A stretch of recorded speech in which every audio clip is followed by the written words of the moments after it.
I woke up, blood all over my shirt. I looked beside me. There was a massive tree trunk. The van that I was in on the passenger side had completely wrapped around the tree. Can you break down storytelling for me, and what does a story do? The purpose of a story, other than the 4 C's of character, context, conflict, and creation, is to create belief. People love stories because they make them feel a certain way, and we know that feeling, right, leads to function. The focus, I think Myron Golden says this very well. He says, the focus in your head creates the feeling in your heart that creates the function in your hand, right? Stories create feeling. And when you use them to frame ideas, to paint the picture of what you want somebody to think or believe, then the story becomes powerful and you're able to sell with it. So let me just back up a little bit. So the core of it, stories are about the creation of belief, right?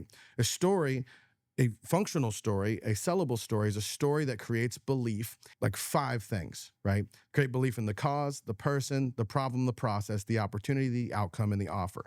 I have a cool little acronym for it, C3PO. You know the Star Wars guy, the robot from Star Wars? Yeah. So the robot from Star Wars, C3PO, right? What are robots? They're programmable. If you want to tell stories that program the subconscious mind, kind of like you're programming a robot to get people to do, like I said, what you want them to do, feel like they're doing it for their reasons, right? The story has to make them believe in the cause, believe in the person, believe in the problem, believe in the process, the opportunity, the outcome, and the offer. And by default, if they believe in the 5, they will believe in the offer.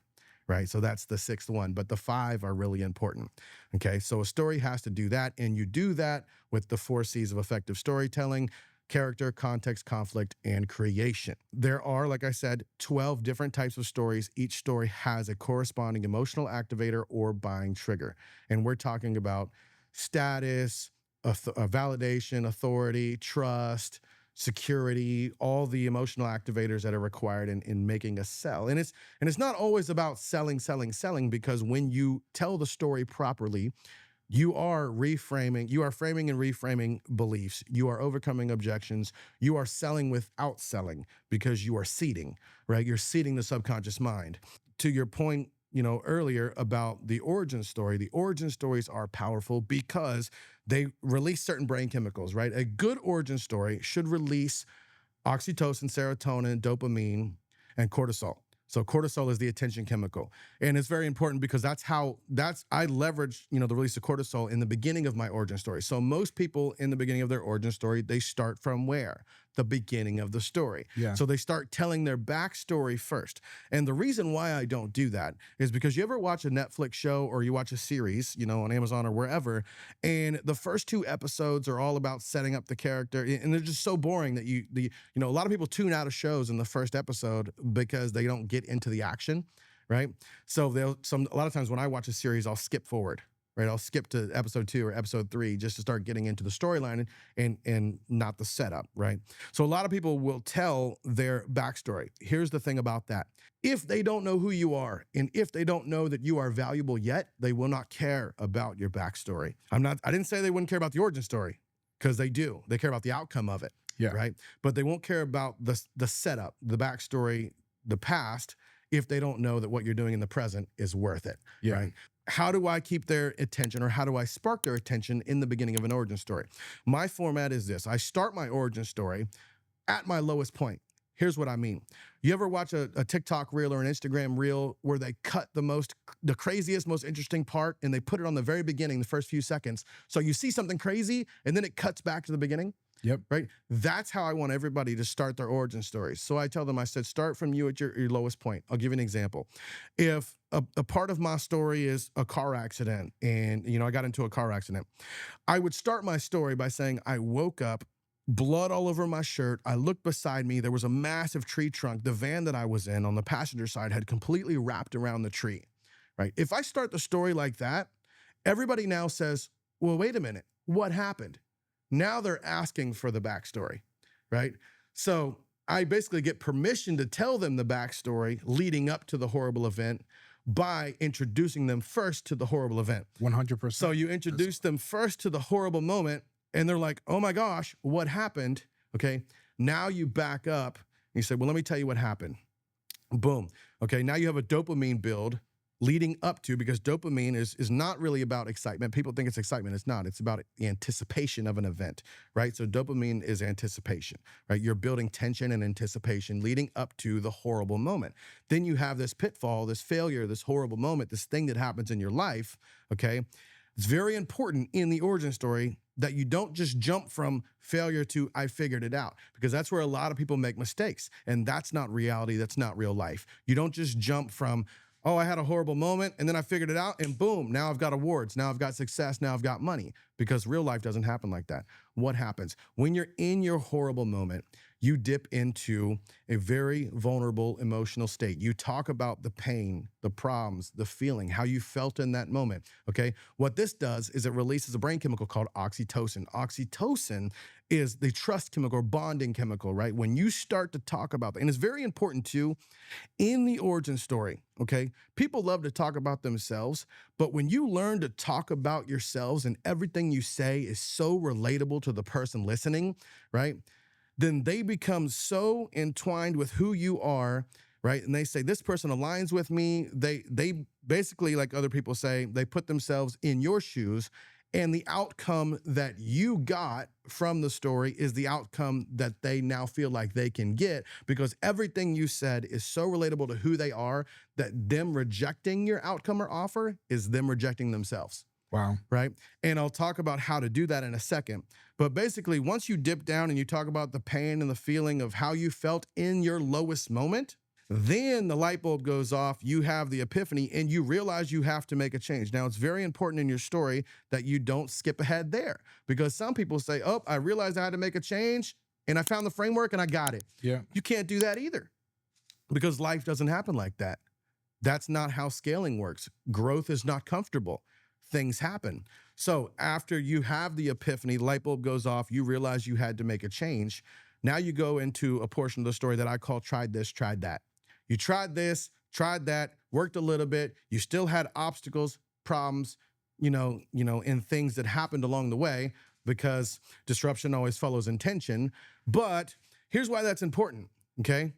People also have tried different things, different methods. They're learning from other people. If you're coaching or you're teaching anything, any type of framework, the people who are buying from you or will buy from you or are learning from you have most likely learned other frameworks from other people, because course people buy courses. Yeah. And if they buy a course from you, they've bought courses from other people. Not saying that they always take action on the courses that they buy, but course people buy courses, right? So you want to pay attention to other methods and other frameworks. And it's not about throwing rocks at your competitors. I know some people talk about that. And it's not even about calling out those methods directly. But correct me if I'm wrong, if you have learned another method from another person, and I start to talk about an element or a piece of that method, you'll identify it right away. You'll be like, 100%. I learned that. I know where that's from. Okay. Now that happens a lot too, because I'm around a bunch of people that learn from Russell Brunson, and when they're trying to kind of talk about any of this stuff, that jump at me all, immediately from, because I know all the stuff that. And so here's the secret to it. Okay. In the tried this, tried that portion of the origin story, you want to outline or identify as many other methods and frameworks that are taught by your competitors as possible, and start to plug in those things. And here's how you do it in your story. You say, I tried this.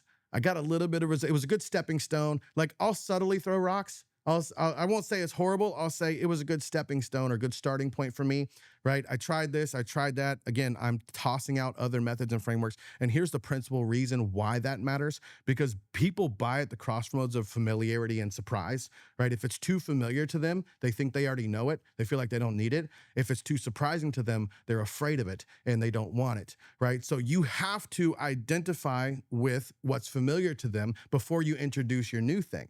Right. So by you jotting down all the other methods and frameworks that other people follow, and you say in your story, I tried this, tried that, it was a good stepping stone, it led me to this discovery. Okay.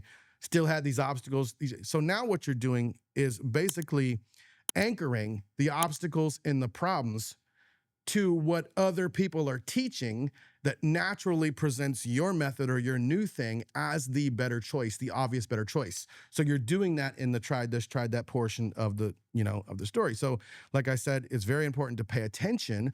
I sit and I absorb YouTube content on all of my competitors in the space. And guys, by the way, at this point in my life, I don't consider any of them competitors. They're more like collaborators now. Yeah. Because we're working together, we're JV and we're doing podcasts. We're sharing audience, because if you've got something valuable to give and I have something valuable to give, why not cross promote and why not give that value, right? Yeah. I don't see anybody. In the beginning, it was all about competition, because that is a motivator. You've got positive gain, fear of loss, competition, and those are, big motivators, but I'm not motivated by any of those things anymore. The fourth level of motivation is impact, and I'm now motivated by impact. So I do share a lot with other people's audiences now. Yeah. But you have the tried this, tried that portion. Coming out of that, through all of those things that you tried and still had problems with, you found the solution, and you've now created a framework for them. And the transition to the offer is, listen, guys, I've told you where I came from. You relate to who I am as a person. You've seen what I tried to do. Most of you have tried to do similar things like me and had similar results. I want to show you what actually worked for me. And I've decided to make it simple for you, simple framework, whether it be 3 secrets or pillars or, keys, whatever you want to call them, right? That's your transition into the framework from the origin story. So again, in overview, you start with you at your lowest point. You back up, tell the story from the beginning, okay? Then you have your failure moment. You have your epiphany, the realization of change. Then you have the obstacles where you tried to change and still had problems with it, right? And then you discovered the solution, and now you're going to teach that solution. So a good origin story always leads to the outcome of some new method or unique mechanism of being able to accomplish the thing that you're telling people you've accomplished, coming from where you were to where you are. That's so fire! Fire, fire, fire! That's so fire, baby! That's so fire! Fire! That's so fire! Ow!